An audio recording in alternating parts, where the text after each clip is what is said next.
am so excited to have everyone back with us today, and I'm really excited to talk to a very special guest about orbs. Penny Rummel has written a book about orbs, and she continues to study them during her travels at her home. Penny, I'm so excited to have you here today and to learn from you all the things you've learned about orbs. It seems like we're seeing them, or the populace is seeing them all over the world in increasing amounts. So I thought this was a really good time to sit down with you and hear what you have to say about orbs. Absolutely. Krystal, thank you so much for having me on the show. I really appreciate being here with you and sharing with the audience about the orbs and the photos that I've taken of them just in a short period of time. Since 2022 is really when I started taking pictures. And then Wow. I try to take them every single evening, whether I'm out camping or home or, like you said, on my travels. And what made you start to take these pictures? Did you notice things, or what was happening? So the very first picture in my book kind of describes why I even started taking orbs, because it really wasn't even in my wheelhouse. It wasn't even something I even thought about. But I read this book. Dr. Matthew Johnson wrote a book about Bigfoot. And that's been my passion, honestly. So I was reading the book, and in the book, he describes how the Sasquatch people can shift their energy into the orb form. And I was just fascinated by that. Like, wow, that is really cool. And he had a camp set up, and I decided that I was going to attend. But one of the stipulations about this particular camp is that you had to camp with just a cot, sleeping bag, and a pillow to make yourself vulnerable so you could have interactions with the Sasquatch people. I knew that I probably needed to practice that because I really wasn't an avid camper. So I set up, you'll see the picture in the book. I set up my cot, I set up my sleeping bag and pillow, and decided, I'm going to take a picture and send it to the host so he knows I'm, really trying here. Because it's very vulnerable to sleep out like that. Yeah. So I took the first picture, but I noticed in that shot, it didn't have the woods in the background. It didn't look woodsy enough. So I took a second picture because something told me to take it. Took the picture and the woods were in the background. And I thought, that's the one. I'm going to send that to him and let him know I'm practicing. So I sent it to him, not even thinking twice about it. But in the morning, I reviewed my photos, and there was an orb of a Sasquatch face in it. And Krystal, that was the day I was like, that's it. I'm taking pictures of orbs from now on. Oh, I got chills when you said that. Yes. So the audience will see it because I sent that picture to you. But I got chills too, Krystal. I still have them. It was intentional. I have a live mode on my iPad, and that's how I take all my photographs. And so it was intentional that he even came right into the right, not center, but to the right side of the screen. But he was right there to make sure that I captured him. And you can see it in live mode how he zips right in. So it was really cool. And that's why he's the very first one in the book, because that's how it all started. Wow. It's so fascinating. I mean, I've definitely seen videos where there's an orb that comes down into like a field, and then it's sort of shadowy looking, so it's hard to tell really, but it like manifests itself into like a figure that looks like a human figure and then walks off. And I remember when I saw that, I was like, wow, these are alive. These are Right. these are real. I want to tell you the story of something that happened to me with an orb in 2010. It actually changed my life. I was overlooking Elliott Bay, and it was a sunny day, and I was by myself in this kind of path that most people don't walk down, like maybe to walk their dogs, but it's very kind of remote in West Seattle, and it goes kind of along the cliff, and it just looks out over the water. And I was sitting there just at a particular time in my life where I wasn't quite sure like which direction I was going. I was kind of having things going on. And as I looked out over the water, I started seeing the water was like sparkling, like almost like dancing. And then the sparkles started coming together, and I thought my eyes were playing tricks on me. But as this is happening, like right in front of my face, it starts forming into an orb, like a white, bright white orb. And then this is what was really unbelievable, is it came at me, and it hovered right in front of my face, and was and I looked at it, and what went through my head was, it was my soul talking to me. And it was as if it was me, but like from a different perspective.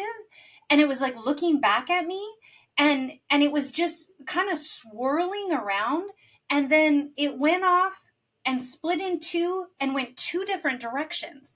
And I was like, whoa, I have the choice of which way I want to go. And I instantly knew what I needed to do. It and it didn't make any sense. It honestly made no sense of how I knew or anything. But I was like, I need to move to Westport, because I had a property out there, and I kind of needed to get away from the city. And it was like just so sure and certain. And that orb literally like changed my life. And I don't know really what it was. Like it almost, in my memory, I'm like, was it real? Did I really see that, or did I like conjure something up in my mind? But I do believe these orbs have some sort of consciousness or intellect. What do you think about that? Absolutely. I don't think we know enough about them, but I think one thing we can all agree upon is that they have an intelligence. They have like the consciousness, and it's like us, everything is energy. So those three things we can all agree upon. But as far as like how they manifest themselves, I don't know. I just find it Yeah. totally spectacular and very believable because I've seen it. I've seen it, and I know it exists. And so that was like almost like a spiritual awakening that you had, in that moment. It's fascinating to me. Your story about an orb, my story about an orb, totally different, but it's what we needed at the time, right? Yep. Yep, So it's exactly, it's like it had information for me, but I can't even put that information into words, because it really made no sense, like no logical sense. But I literally got up from I was sitting on a log. I got up from the log, and I had been on a walk, but I ran home. Like I haven't been a runner for years, and I literally had so much energy and so much drive. I ran home, and I was like, I told my kids, I was like, we're going to move to Westport for a while. And they're just like, okay, crazy lady, like, yeah, yeah, it's fantastic. I think it's really amazing. And there's so many different stories out there of mm-hmm. people that see them. In my case, I don't believe I have seen one yet with my own eyes. But that's Oh, okay. I think that will change in time. But yeah, right now, I'm to capture them with a photograph with my iPad. So yeah. I'm really okay with that because when I sit back and I review my photos afterwards, it's like Christmas. you know, Mm-hmm. like, oh, what am I gonna see? I know sometimes I'm gonna see something because I have already seen it when I took the picture, but just to see it in front of my eyes and hold it there, in that Yeah. stillness is just beautiful. But Are there certain places where you can kind of feel the energy, and then you're like, I need to take photos? I I feel like that's true, but I haven't been able to nail that down. Like I'm really trying to connect with my senses and have a better understanding is do I feel? Sometimes I hear Mm. something and then I move my camera to that direction.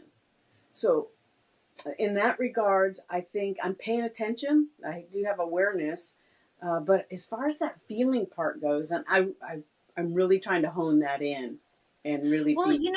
there's all sorts of skills we have. Like clairaudience is a skill, like Right. a sixth sense. So, um, some people hear messages, some people feel messages, some people, Right. like, so maybe that's just your gift is the hearing.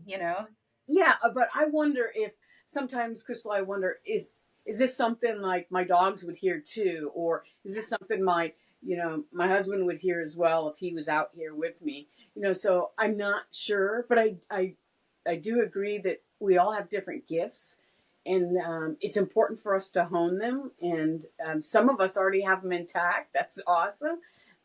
But we all have that. We all have those Yeah. abilities. It's just a matter of really practicing with them and honing our skills. I feel like this year, 2024, there's been more people talking about orbs than I've ever heard. Absolutely. Um, my own husband, who doesn't, he doesn't not believe in the things I believe in, but he's always skeptical, like thinks there could be other reasons or things. And when I was traveling this summer, he called me one night and he said, I saw something. And I was like, what? And he goes, I was sitting in the backyard and this bright orange orb came down from the sky. And he was like, it wasn't far away like a star. He was like, it was in within our yard. And I was like, whoa. And for 3 nights, he saw the same thing. And he kept texting me, I saw it again. I saw it again. And then about a month later, I was home and sitting out in the backyard with some friends, and we decided to do a CE5. Mhm. And I was guiding it, and I had told everyone to take a deep breath. And when everyone took a deep breath, they automatically closed their eyes, which I think is a natural thing for people to do. But for some reason, I kept my eyes open. I think because I was doing the meditation, so I wasn't going to close my eyes. And right when I said, take a deep breath, this bright orange orb was like right over us. And I was like, did you guys see that? And I look around and everyone has their eyes closed. And I was like, oh my gosh. So it was really funny. Like, and then it didn't show itself again, but it was quite a thing. I was like, oh, I think that's what Oz has been seeing this summer was that orb. Wow. So it sounded like it was very similar then. He thought. Yeah, it was as he described it to me. Like bright orange in almost like safety orange, like Yeah. real bright, Yeah. like that. And I was like, I don't think I've ever seen that color before. Well, you just reminded me of something when I was like about 9 or 10 years old. So maybe I have seen an orb because when we were traveling to go see Santa Claus in the old station wagon, I remember this orange just looked like a planet coming closer and closer to us Yeah. and we're traveling on the highway and we're all seeing it. At least I'm thinking we're all seeing it because my brother and I were in the back seat. We saw it and we're just got our eyes locked on it. And I'm like, what is that? And, the funny thing about that is we never talked about it afterward. Yep. And we never talked about it until probably about 2 years ago. I brought it up. And do you know, Crystal, that only one member of the family remembers something about that? I'm like, wait a minute, Really? you were all in the same car. So Except did your brother remember it all? no, my No. younger brother doesn't remember it. My older brother doesn't remember it. My dad vaguely remembered it because I asked him before he passed. He passed just a couple years ago. And my mom, I never got to ask her before she passed. Yeah. But that was breathtaking. If it's the same kind of orange, which when you honed in on that safety orange, I was like, yeah, and it's flaming. It's like plasma, right? It's really, really bright orange. Yeah. So You know, I find it so fascinating when I have these conversations with people, the memories that get triggered.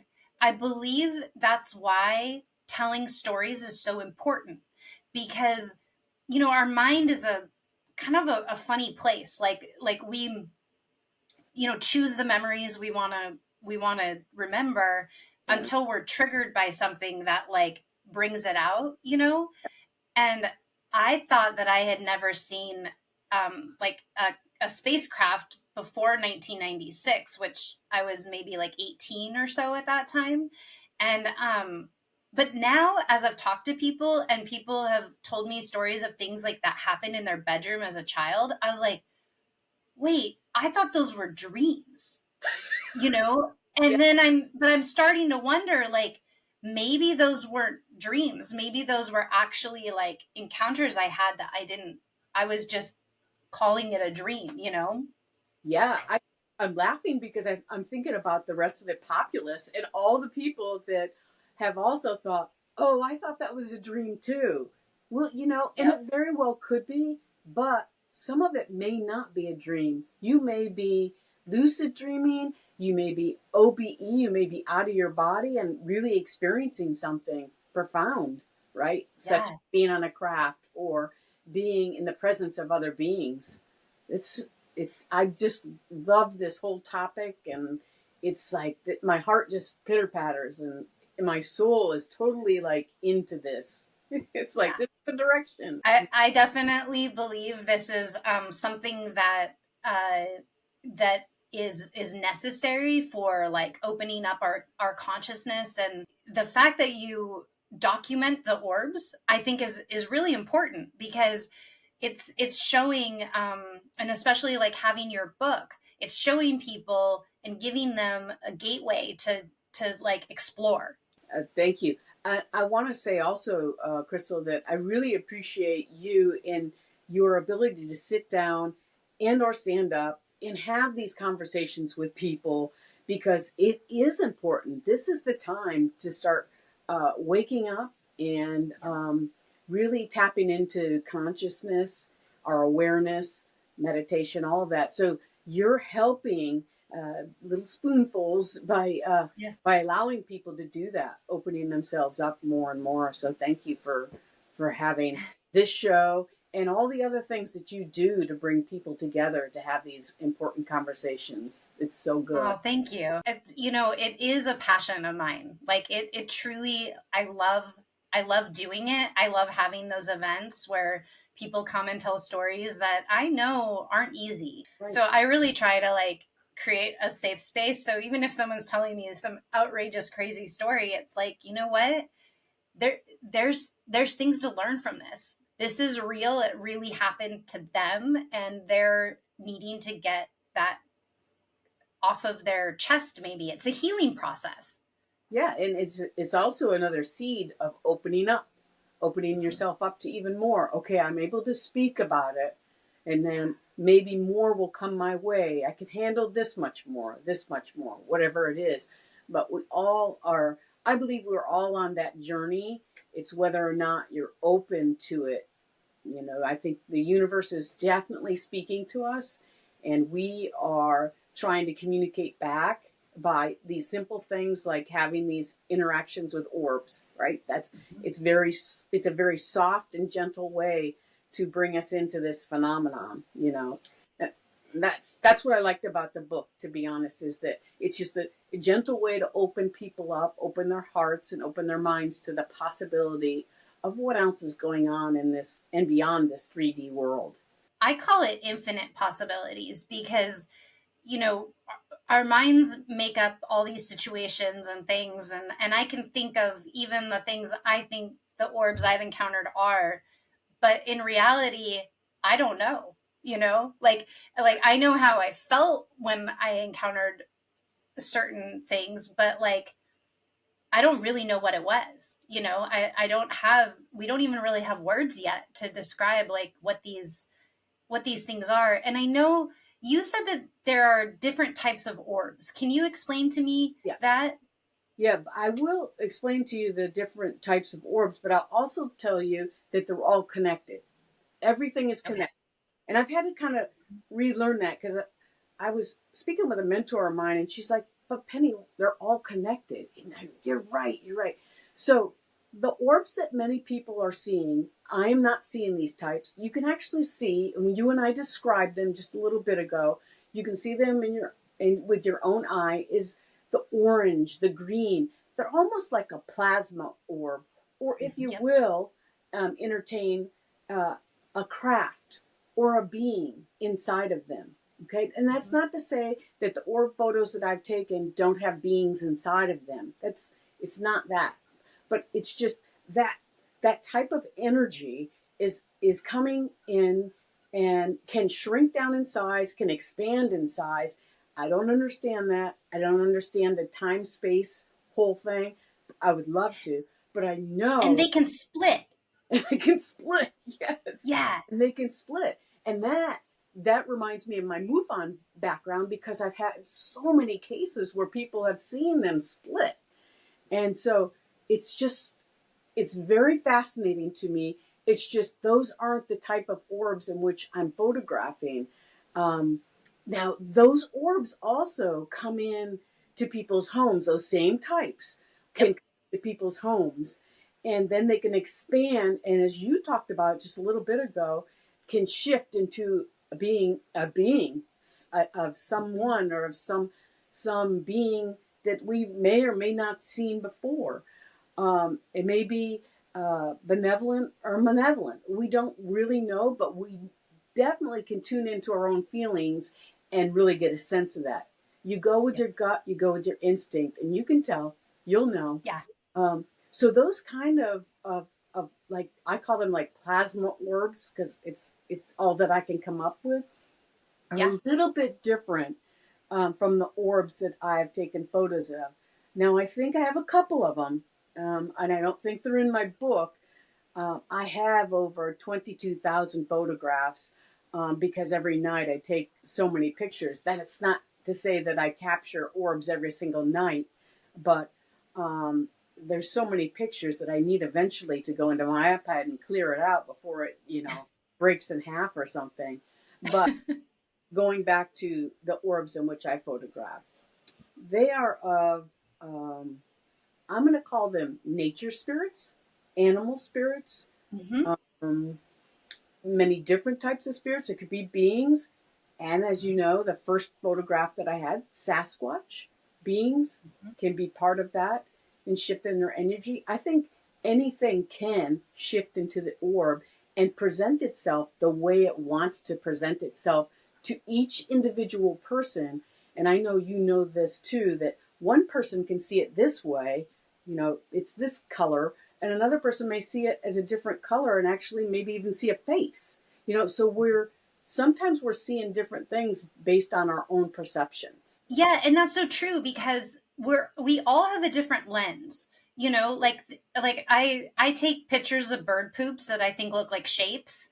I call it like an organic Rorschach test because I can show it to someone and they see, like a firecracker and I see a maple leaf or something, Right. like some it's kind of a fun thing just to see what everybody Yeah. sees, and it's kind of the same thing with the orb. One person's perception is different, or even maybe the angle at which they're seeing it is slightly different, so they're experiencing it in a different way. I'll share one little story with you that will kind of seal a little bit about the Sasquatch people too in this phenomenon of one sees, the other one doesn't see. And these two guys were out on a hike, and they were walking, and up above they noticed something up above. Well, the one guy sees the Sasquatch, and the other guy, they haven't talked about it yet. The one guy sees a Sasquatch, the other guy sees a dog, sees a poodle. So they talk to each other. Go, did you just see that? And the other guy said, yeah, I saw that. What did you see? I saw a Sasquatch. Oh, I saw a white poodle. Right?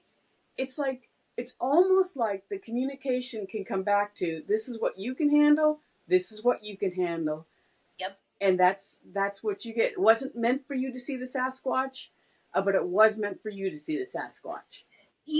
That's so interesting because I've heard that there are like images, like the image of an owl.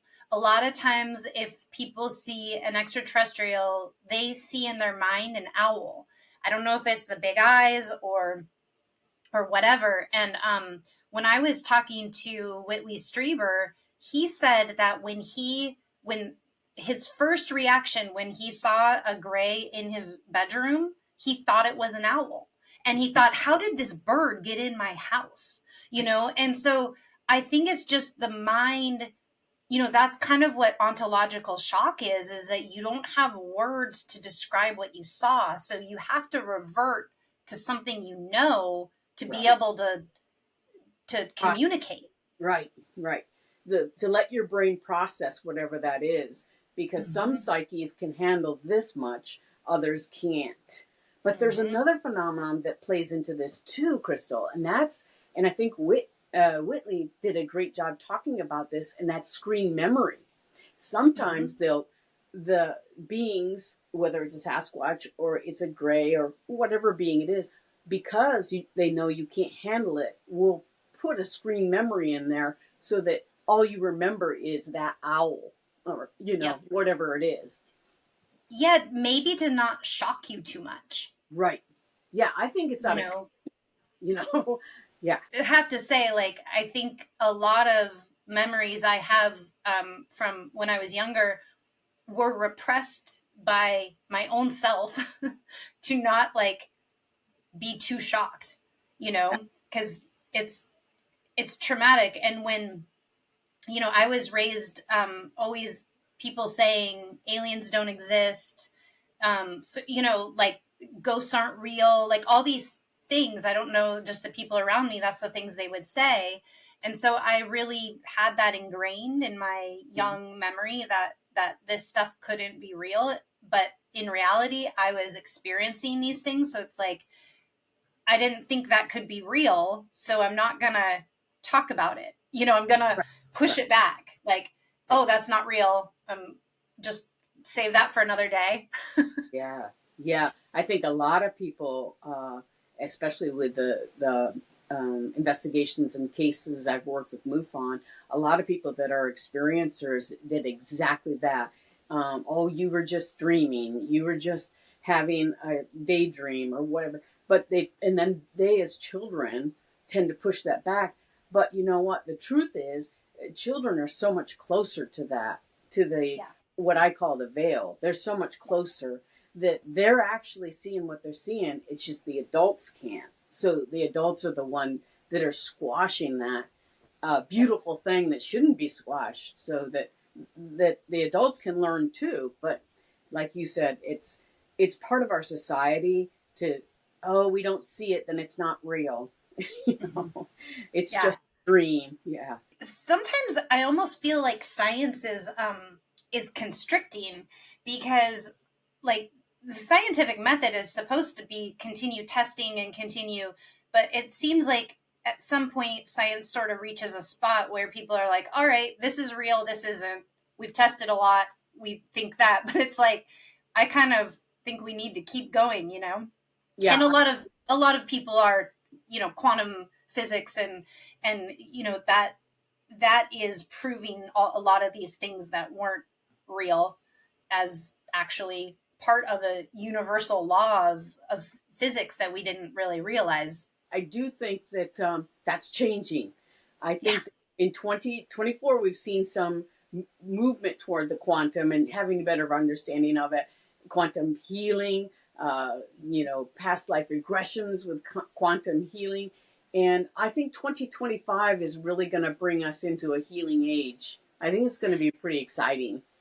Yeah. I'm really excited, actually. I have this feeling in me that that we're very close, and I don't know what we're close to, but I feel like it's like a tipping point of consciousness where things will open up. And I love that you mentioned the quantum healing, because I really truly believe that each individual person has so much more power than they realize to heal themselves. Exactly right. We're superhumans. Just like Joe Dispenza said, we are superhumans and we can heal ourselves. More people are going to tap into that and see that's very true. Yes. Yeah. I actually had that happen to me where I did heal myself. I was on a trip and to my dad's, and I was going down his stairs into the basement. I missed the last couple steps and twisted my ankle, and I was to drive the next day. Well, it was all swollen up. And I was like, wow, how am I going to drive? And I had two dogs that I had to walk too. So that night, I went right into like this deep meditation. I went in and I asked my guides to help. I asked as much as I could from as many as I could. And then I started taking my own energy and then just shifting it down the leg and putting just all this energy into it. And in the morning, do you know, I got right up and I walked right on that leg. No Yep. problems. It was like, you're right, Joe, this works. It was fantastic. It really does. I have experienced at one point I had it's funny that you say this because I actually fell down some stairs, and I was sleepwalking, which I've never sleptwalked before, and I think I was like, I'm a very open channel, so sometimes when you're really open, you have to be careful. But I think I actually got kind of overtaken by some other entity because of the situation that happened. My my ex-husband followed me down the first flight of stairs because he had never seen me sleepwalk before, and he was like, "Krystal, what are you doing?" And I wasn't turning around. I just had my back to him, and I got to the kitchen, and he said, "Krystal, what are you doing?" And I turned around, and he said something that wasn't my voice and wasn't any language he could understand. He said, "The only thing I could think is that you were speaking in tongues." And he said this came out of my mouth, like, didn't know what I said, just this like really scary thing, very dark, he said. And I was at the top of our basement stairs, and he said, like almost like a rag doll, I flung down the stairs and tumbled. And at the bottom of the stairs, he thought I was dead. Like, he was just like, what just happened? Wow. He checked, I was breathing. He picked me up and put me on the couch at the bottom of the stairs, and I woke up 12 hours later, had no idea. I felt like I got hit by a truck, didn't know what happened to me. And that was like around the time when I had decided I needed to move to Westport, because something had taken control of me that I still don't. I have ideas, but I don't know what it was. And when I was I had broken ribs, and as we were moving, I couldn't even like pick up the things to move. My kids knew, like, oh, mommy's hurt, Right. and this this stairwell story happened 2 days after I had decided to move to Westport. So that day that I saw the orbs, and then a few nights later, is because I think something had kind of overcome me for a while. Like, I'd been fighting it, and I didn't know what to do. Didn't have the tools to deal with Right. it. Right. And so we were. I remember like, everyone else had to move everything for me. I couldn't even like pick up my kid a box, nothing. I was really, really in pain, and I could feel like jabbing pains in my sides and stuff. And I went out to the beach to walk, and I was like an old woman walking out to the beach, like baby steps. Like, it Mhm. hurt so bad I couldn't get my breath elevated because it would hurt. And as I was on the beach, I just stood there, and I all of a sudden felt compassion for what had taken over me. Like, I felt sad that it needed to use my body to do whatever it was doing. And instantly, I remember I looked up at the sun, and I felt this like wave of like energy go through me, Mhm. and I breathed, like, and it didn't hurt. And I was like, what? And then I started moving, like, like, just testing, and I'm like, Yeah. nothing's hurting. And I like bent down, and there was like, I don't know, something on the beach, and I picked it up, and it didn't hurt. And I was like, and I walked back to the house, like, really, like, full of energy. And my kids were at school that day, and I was unpacking all the boxes, I was doing all this stuff. I felt fine. The injury never came back. And I remember my daughter came home from school, and she said, I went to go pick up a box and she goes, Mommy, no, that's going to hurt. And I go, no, I got healed today. And she's like, it's a miracle. And then like everything was normal and I was fine.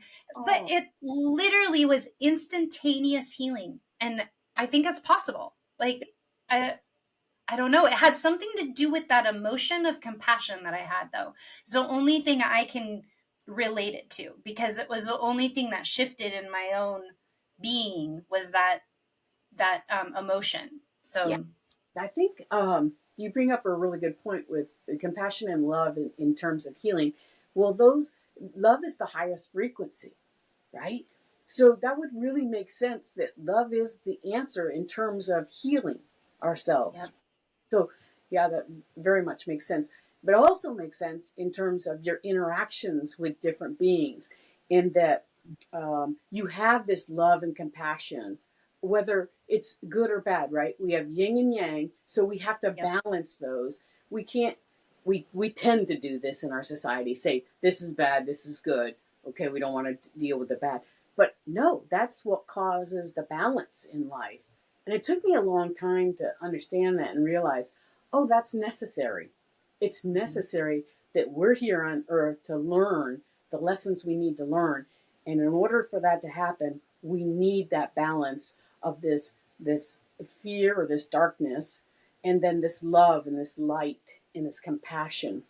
And so I think compassion and love is the key in terms of our interaction. So I'm letting the audience know too that if this is the type of interaction you want, this is what you have to put out.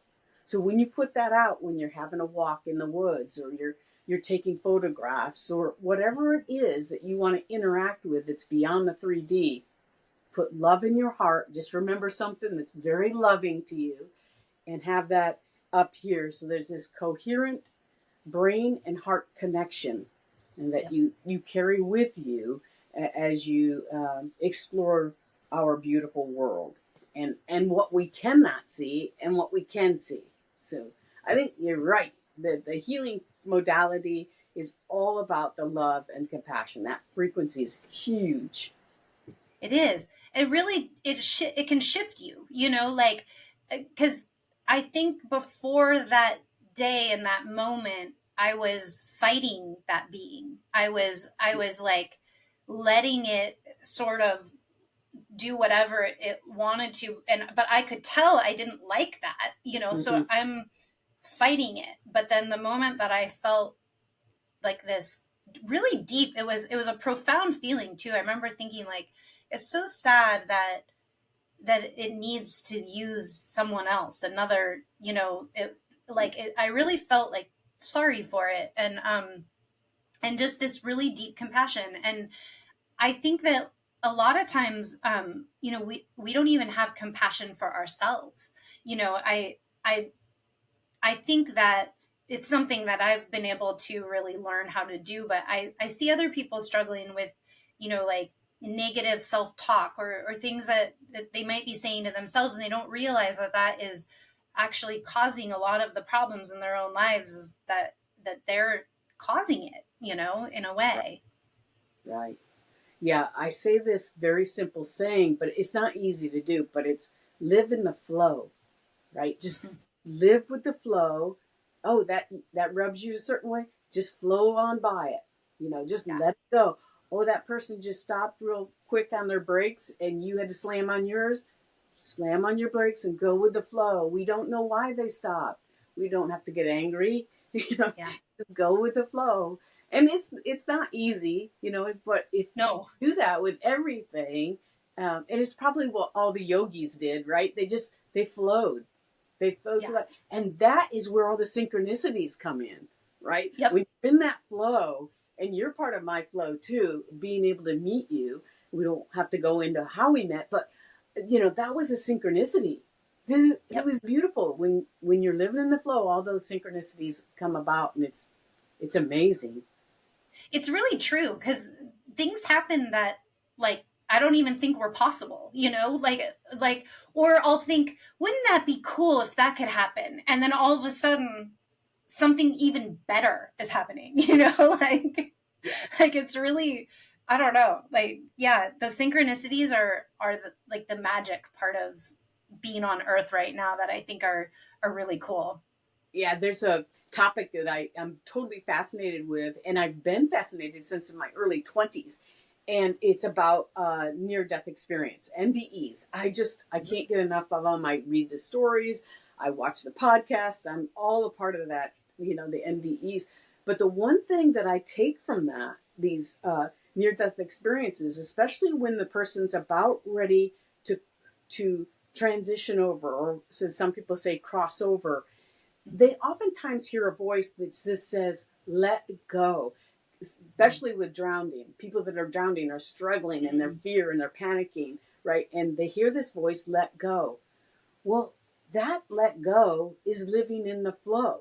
As soon as you can do it, as soon as you can let go, that's when life becomes this nice flow that I think we were all supposed to have and stay connected Yeah. with each other and with nature. It Yeah. wasn't supposed to get to this, but here we are, and it's pretty Right. cool too. Here we got this wonderful technology and everything else, but there's so much more. There's so much more if we can just let go and live in the flow. And that reminds me of when I think of like a spiritual awakening or something like that, you don't have to learn anything. You just have to remember what you already know. And that's like kind of the same thing of what you're saying is when you let it flow, you're less using your mind, Right. you're using your intuition and just letting things be, because ultimately we're beings, so we're just supposed to be. Right. And you're using that heart and that compassion. Like, Hmm. I have this compassion for that person because I don't know what they're going through, but I can have compassion for them because something's obviously going on. And Yeah. compassion and love, I huge. have a question about Sasquatch that I've heard before, is that when you come into contact with them, if you're like you're saying, like just open and just letting it flow, being with nature, then they're very benevolent. But if you're doing something destructive, or then they can actually be quite violent. Like, do you have any experience with that interaction? Well, not with the violence, I haven't. But here's how I will explain that. If I'm coming into your house and I decide that I'm just going to rearrange your furniture and turn the music up really loud and yell and scream, or you know, that's what we humans do when we go into the woods, Yeah. right? We bring our guns, we bring our loud music, we get rowdy, we bring our alcohol, and that's, I would be upset too. You would be upset. Yeah. Me, if I did that to you, vice versa. They get upset Yeah. about that. They're connected to nature. Nature isn't Yeah. loud like that, like we are. You know, it's peaceful. It's Yeah. loving, and those people aren't going out there to connect in a loving, kind, compassionate way. But there are groups that do go out there and connect with them, and those are the ones that have positive, loving experiences. But the others, no, they're going to be chased off, right? You would do the same thing if Yeah. someone came into your home. See ya, bye. So I've respect. spent a lot of time in the North Cascades.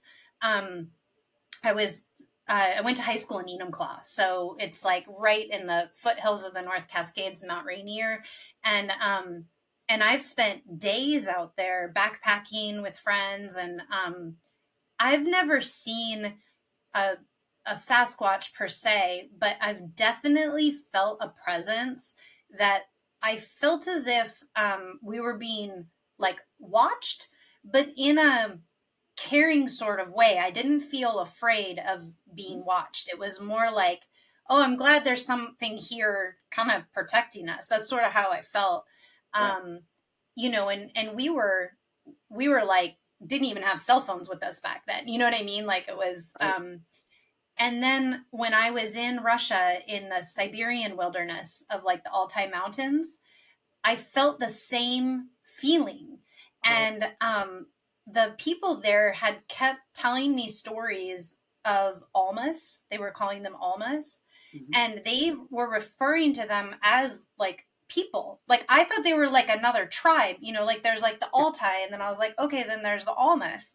And then when I came home, I was doing some research on Wikipedia, and I looked up almas, and it said it's a mythical creature much like a Sasquatch. And I started laughing because I was like, oh my gosh, like these stories were being told to me as if it was very real, and like interaction with these beings. I thought they were people because of the way they're telling me the story. And then I see that it's mythical. And I was like, and then I remembered the feeling I had there and in the North Cascades, and I was like, that's the Russian Sasquatch, like that's what I don't know. So I think this happens like all over the world. Yeah, I think the way you had the feeling that they were people is exactly how they want us to feel about them.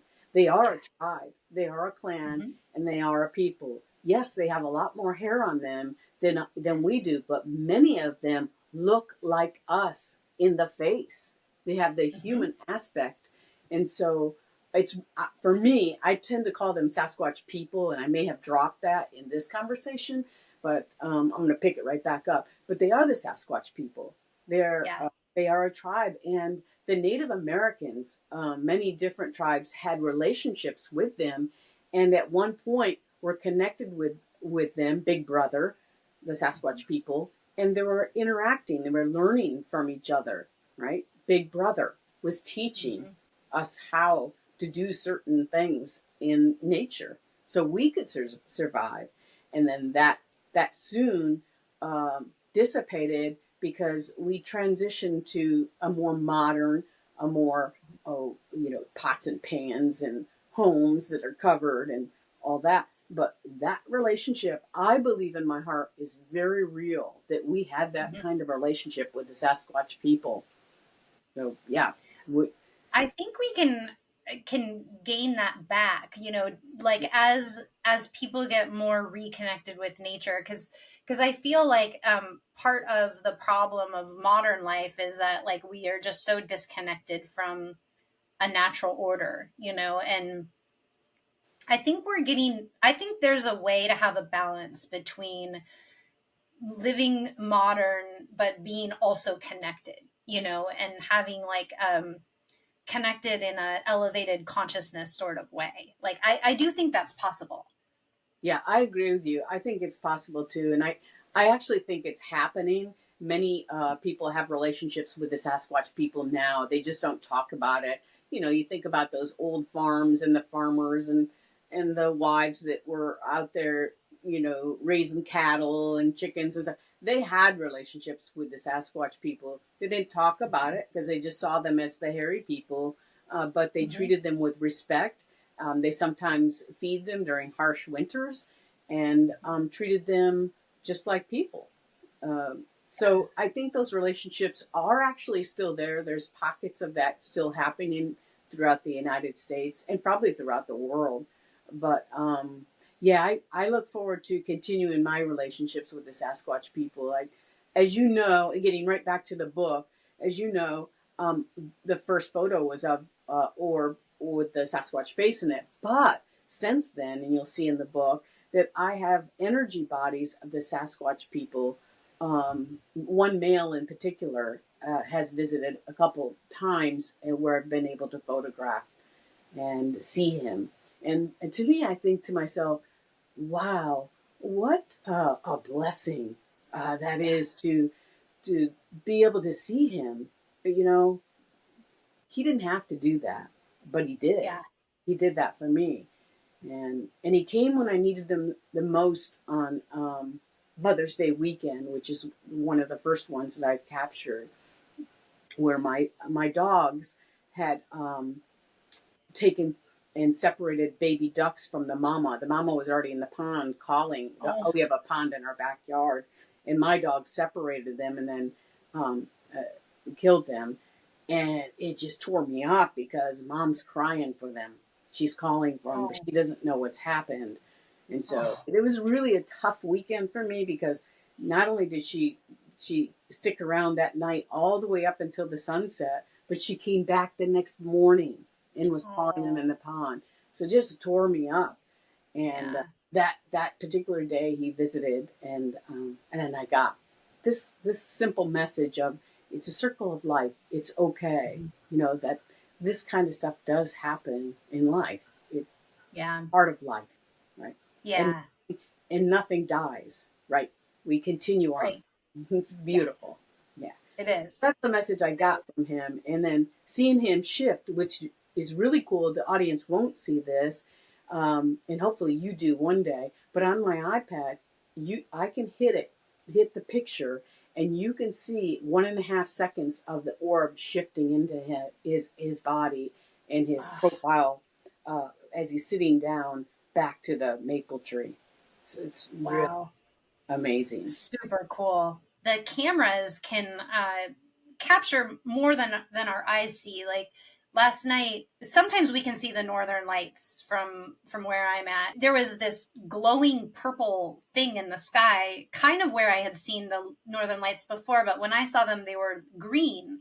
And then I took a picture of it, and it was like twice as bright as what I was seeing with my Wow. eyes, So it was like I was like, oh, the cameras it's like another filter or something Hmm.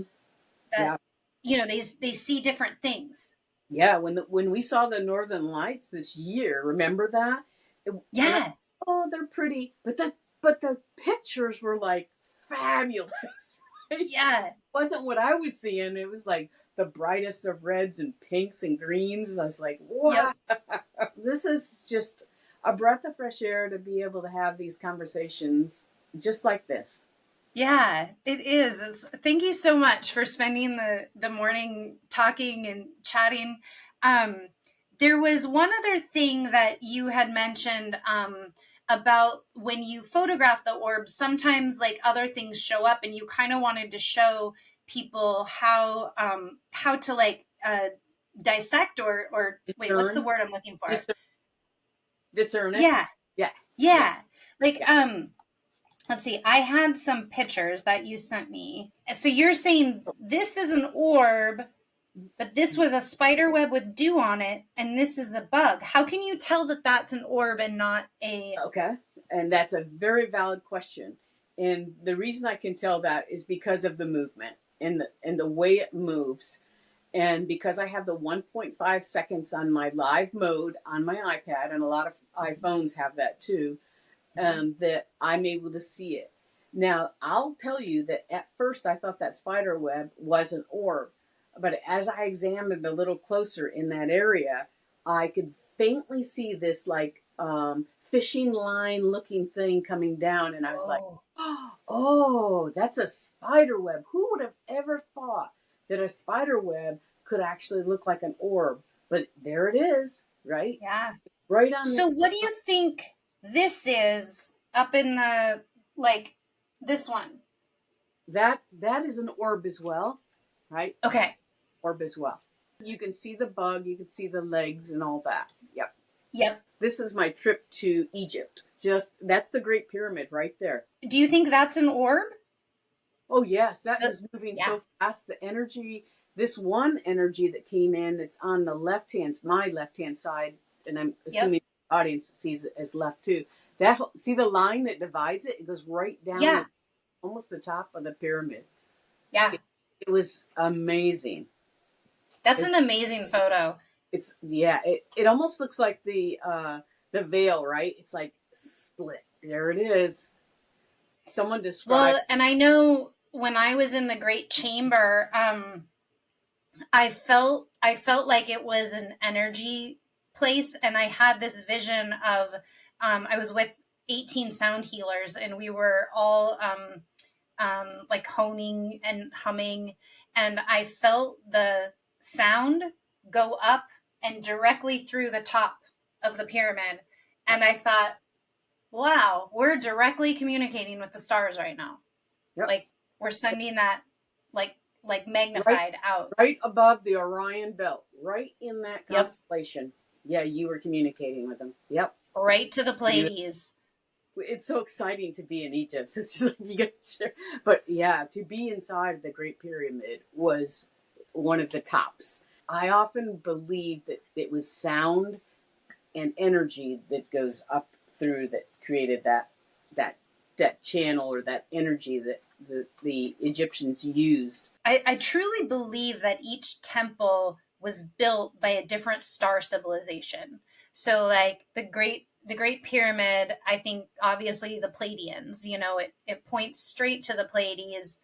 I can only imagine if you come to another planet and you're going to build something, you would want it to last a very long time. And then you'd also want it to be able to communicate from where you're from, and uh, it would be perfectly aligned to wherever you're from. I mean, it Right. only makes logical sense to do that. And the other temples are aligned with different star clusters, and it just, to me, that seems like the most settling or aligned idea of who built the temples. I think it was a lot of different people and beings that built the temples. Right. I agree that there was help and that the Egyptian people worked alongside with. That's Yeah. beautiful. That's Yeah. amazing. Oh my gosh, this picture. Yeah, you should have seen it cut through the sky. It's a greenish yellow white color. I was getting up well rested at midnight and sometimes 3 in the morning to go and take photographs. Did you find when you were there that you were constantly on the go, but you required little sleep, and you just, I don't think I've ever had this much energy in a long time. And even coming back, it lasted for a while, but then I got back to normal. Yes, I agree with you 100%. There's a lot of energy there, a lot, and you can tap into it. And I think that's what carries us, because we did very little sleep, didn't need it, because the energy there carried us. Yeah, so sometimes the orbs, this was a really interesting shot because it really looks like it's coming out of a portal or some kind of hole. Yeah. You see it like a donut shape there. Ooh, I can see it. Mm-hmm. Yep. Yeah. Right above your tent. Right. That is my tent. Yep, right above my tent. Yep. That's cool. And see, another really great example of the communication. Like, here we are, and we know you're taking our picture. Yeah. Above your tent. Orbs have a tendency to really come out around water, rivers, ponds, even, oceans. Yeah, lots of energy. Yep, this was out camping, and this was in your neck of the woods in Enumclaw, Greenwater. It's huge. Oh wow. Yeah, this was a surprise. I saw the flash in my eyes. I had no idea that it was gonna look like the rainbow like this. Flash in my eyes, just like, whoa, what was that? I can't wait to get back to see what that was, because it was so bright, Krystal. It was like, whoa. And then when I saw it, I was just like, are you kidding me? You can do this? Wow. Yeah. Wow. And there is a one. Yes. So this is a little bit of a story to go with it too. And you can see his Fu Manchu. You can see his eyes in that photo too. But I just finished watching Flash of Beauty, Paranormal, and I had this thought drop of go take pictures. I was like, really? Okay. I get up and I take pictures, and there he is. Yep. I can see him. Like, even I have different monitors here right now, so I can see it on this monitor, I can see it on that, and then when I look on my monitor that's like recording us, I can also see it. I'm like, and he's his energy body, but doesn't he have a very much a human, the facial, a facial appearance is so cool, and he's probably kind of like a hunched over, like he's yes, his posture is not completely yeah. Yep. Look at that one. Yep. That's my dad. I can see the face. Yeah, we look a lot alike, but my dad's in that one. Yep. That's so neat. Yeah, there's a face in that one. I do not know what it is, but there's definitely a face in that one as well. Almost reminds me of a little gremlin. Mm. Yeah, Yeah. that's so funny. And this is my May 13th, 2023 photo of the Sasquatch sitting down by the with his back to the maple tree. There's an Oh orb. yeah, I can see that. You can see his facial because it's a profile. Yep, you can Like see his that. Fu Manchu. Yep, they're the same ones too. I found out they're the same two. They're the same. Oh, Yeah, and then there's a orb that's coming right in front of them. If you see, right here. yeah, shooting up to the sky. Yep. Now this is inside. Yeah, so there's some inside shots too. This was January 8th, 2023. This is the exact, not the exact time. It could be, but I can't prove that. My dad passed. My Oh dad had passed wow. away in Florida. And this orb I took a picture of. I know because we were watching football and I just was playing around. I was like, I need to take a photo. You know, sometimes that thought placement comes in there. I took the photo and I was like, wow. I mean, this orb really came up like to get in the to get a yes, please take a picture of me.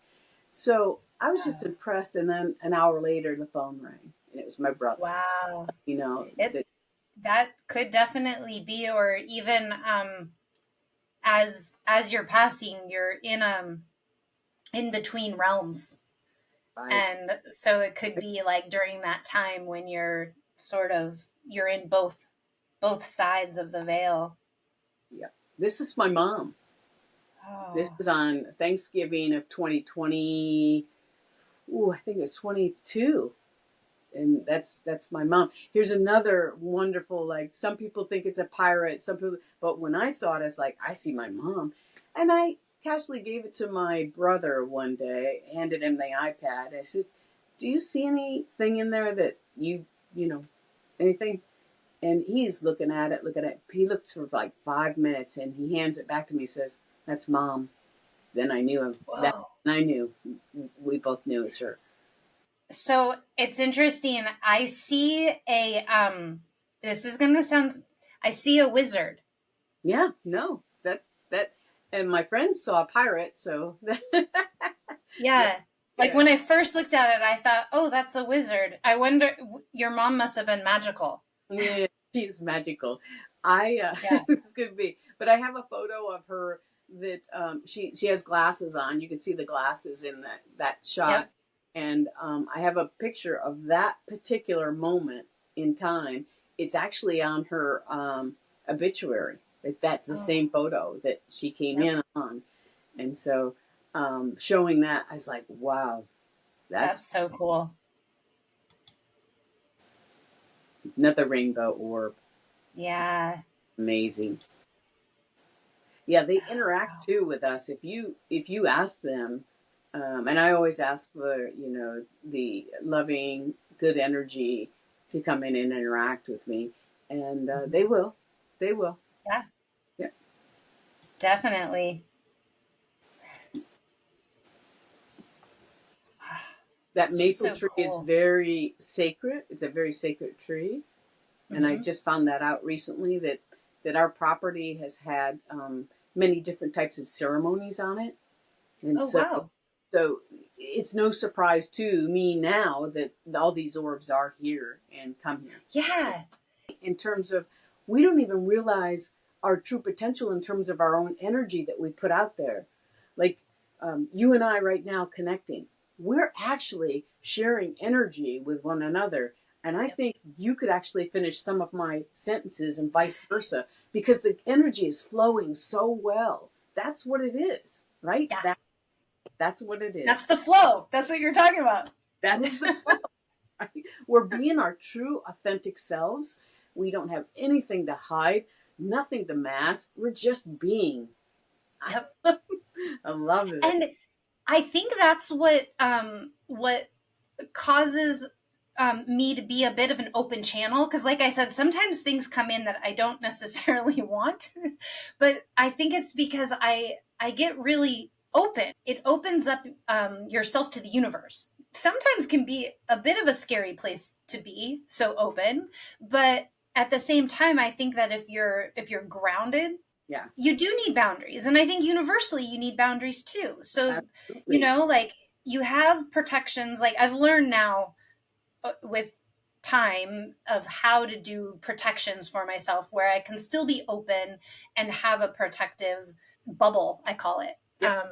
There's nothing wrong with being open and just because that's wonderful flow and great energy, but the boundaries are so important. So good that Yep. you're able to put the bubble around you, and good Yep. for the audience to know too that that's so important.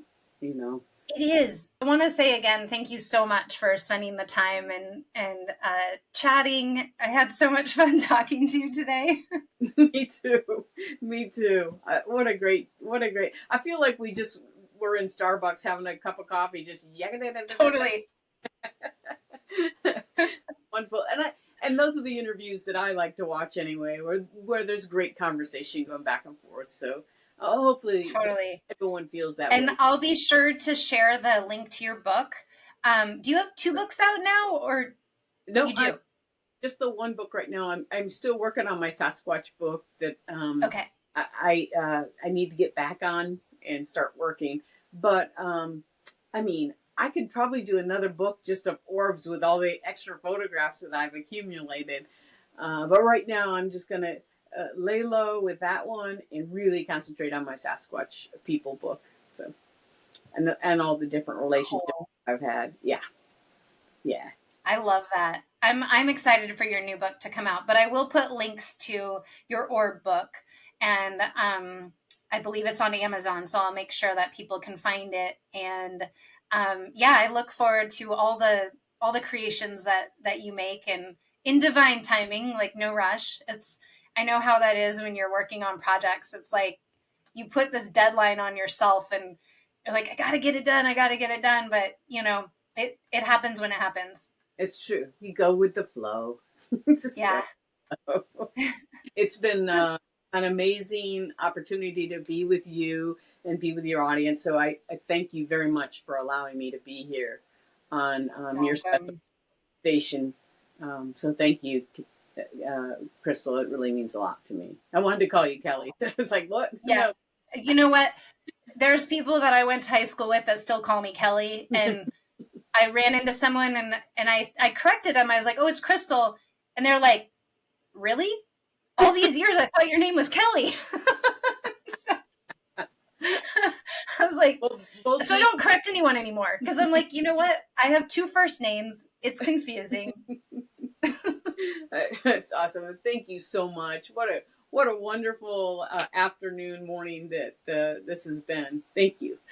Awesome. Thank you, Penny. Have a great rest of your afternoon, and I'll be in touch. Sounds great. Thanks. Bye for now. Bye.